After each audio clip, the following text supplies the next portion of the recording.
আসসালামু আলাইকুম। কেমন আছেন আপনারা? আশা করি ভালো আছেন। আলহামদুলিল্লাহ আমি ভালো আছি। সরি। আজকে আমাদের ক্লাস হবে জোড়া বাচ্ছিম এবং তারপরে সংখ্যা স্বরবর্ণ। সো বাচ্ছিমে যদি জোড়া বাচ্ছিম থাকে এবং তারপরে যদি স্বরবর্ণ থাকে তাহলে জোড়া বাচ্ছিমের ব্যবহার কিভাবে হয়।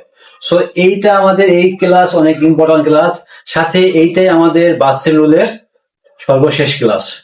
সো আসেন দেখে নেই কি বলছে। যদি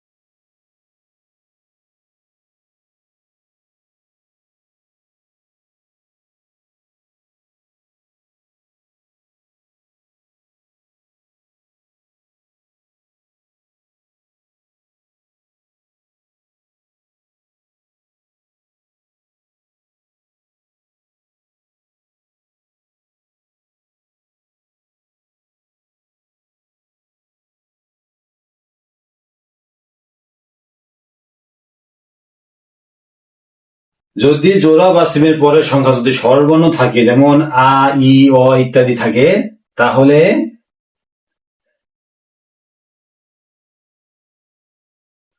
জোড়া বা সিমটা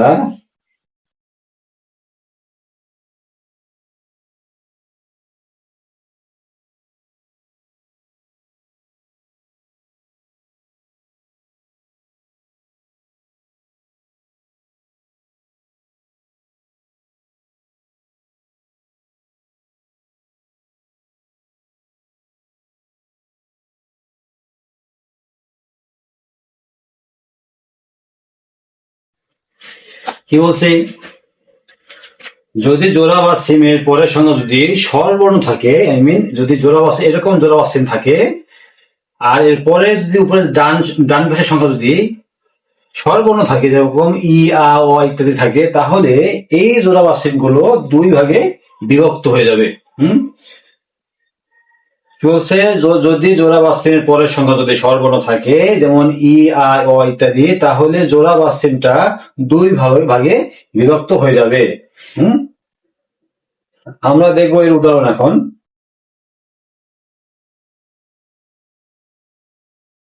আপনারা এটাকে নোট করে নেন।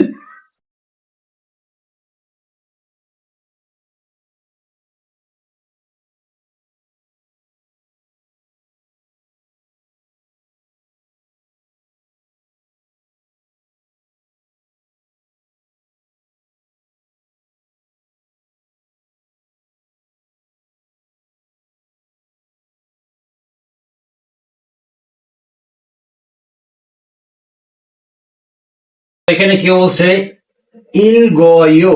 দেখেন আমরা কি শিখছি, জোড়া বাচ্চিমের পরের সংখ্যা যদি স্বরবর্ণ থাকে, তাহলে এই জোড়া বাচ্চিমটা দুই ভাগে বিভক্ত হয়ে যায়। দুই ভাগে কিভাবে বিভক্ত হয়, ইল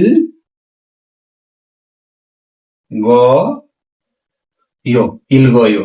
কি হলো, এইটা হলো জোড়া অসীম, তার পরের সঙ্গে কি আছে, স্বরবর্ণ আছে। তাহলে আমরা কি করবো, আমরা প্রথম বর্ণকে এই বর্ণের সাথে লিখে দেবো। লিখে এলো ইল, আর এই বর্ণকে এর সাথে দিয়ে দেবো। লিখে এলো ইল, এটা চলে গেছে এখানে উপরে, ইল গ ইয়, ইল গ ইয়। হ্যাঁ, আর ইল গ মানে কি, কোরিয়ান ভাষায় ইল মানে হলো অরুণ। হ্যাঁ, বই পড়া আছে না, ওটাকে বলে ইল গয়। হ্যাঁ, পরটা কি আছে, জলময়। হ্যাঁ, জলময় কি হলো, এই যে বর্গ জ, জিওতে জ, আর রিওল এখানে থাকলো জল, আর মিয়মটা এখানে দিয়ে দিল, তাহলে এবং অ, জলম ইয়, জলময়। হ্যাঁ, কি বলছে, প্রথম জোড়া বাস্তিমের প্রথম বর্ণকে এর সাথে রাখছে এবং পরের বর্ণকে স্বরবর্ণের কাছে দিয়ে দিয়েছে। তাহলে কি উচ্চারণ হলো, হ্যাঁ, জলময়। আর জলময় মানে কি, যুবক। হ্যাঁ, জলময়, জলময় মানে কি, যুবক। কোনটা গেছে, আনজায়ু। হ্যাঁ, বাস্তবে কি আছে নিয়ন ডিঙ্গান জিও, পরের সঙ্গে আছে কি আছে স্বরবর্ণ। তাহলে কি হবে এই প্রথম বর্ণ এই প্রথম বর্ণকে রাখবে, পরটা ওকে দিয়ে দিবে। তাহলে কি হবে এই দেখেন এই আন যা ইয়ো, আনজা ইয়ো, আনজা মানে কি, আনজা মানে হলো বসুন। আপনাদের সামনে যখনই এই ধরনের সেন্টেন্স আসবে তখন আপনার সামনে কিন্তু এই ধরনের রূপ কখনোই আসবে না। আপনারা পুরো বইতে এইভাবে কখনোই পাবেন না, আপনারা সবসময় এইভাবে পাবেন, আপনার সামনে সবসময় এই চেহারাটা আসবে আর আপনারা উচ্চারণ করবেন এইভাবে। হুম, লেখার সঠিক নিয়ম হলো এইটা, আর উচ্চারণের সঠিক নিয়ম হলো এইটা। আমরা কি শিখলাম, ইল গয়, ইল গয় মানে কি পড়ুন, জলময়, জলময় মানে কি যুবক, আর আনজা ইয়ো, আনজাই মানে কি বসুন। তো এই ছিল আমাদের জোড়াবাচ্যমের পরে যদি স্বরবর্ণ থাকে তাহলে উচ্চারণ কি হবে। আর এইটাই আমাদের বাচ্চেম রুলের সর্বশেষ ক্লাস। আপনাদের কাছে আমার একটা অনুরোধ, আপনারা এই বাচ্চেম রুল গুলোকে অনেক ভালো করে কভার করার চেষ্টা করবেন, কারণ কি আপনাদের এইটা পুরা সিস্টেমে এইটা আপনাদের জন্য অনেক বেশি হেল্পফুল। হ্যাঁ, আপনারা যদি বেসিক্যালি এটা যদি ঠিক মতো না করতে পারেন তাহলে আপনাদের রিডিং এ পড়তে ঝামেলা হবে এবং লিসেনিং এ তো ঝামেলা হবেই। হ্যাঁ, সো আপনাদের কাছে আমার একটা অনুরোধ, আপনারা এই যে বাথরুমের রুলস গুলো আমরা করলাম, হ্যাঁ, প্রত্যেকটা রুলস প্রত্যেকটা ক্লাস আপনারা খুব মনোযোগ দিয়ে দেখবেন এবং মুখস্থ করার চেষ্টা করবেন। হ্যাঁ, তো আজকের ক্লাস আমাদের এখানে শেষ। ভালো থাকবেন, সালামু আলাইকুম।